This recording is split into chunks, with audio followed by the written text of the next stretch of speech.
Onyesha kichwa kidogo. Wao kwa vizuri? Niko poa ndugu yangu. Mazito. Wacha ndugu yangu.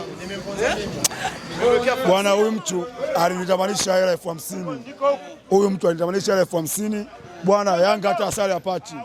Mimi nikamwambia sina pesa kiasi cha kuweka. Lakini mimi nitanyoa pala. Kweli mpira si mtu muone kama mtu ameuona. Yanga ametengeneza nafasi ila bahati kwa upande wetu. Ila mimi hadi yangu nimeitimiza, nimenyolewa pala kama unavyoona. Nimenyolewa pala kama unavyoona ndugu yangu mwandishi. Wao wanaamini kwamba Yanga leo atasali anaichukua pale.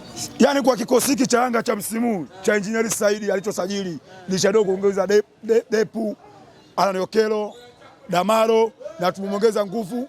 Tumemongezea nguvu ya Okwasi Otora. Dunia mzima inajua Yanga Afrika ndio anaenda kuwa bingwa wa klabu bingwa wa Afrika. Huyo ndio shindwa lali tu. Kacheza katufunga, lakini mpira tumecheza sisi wao.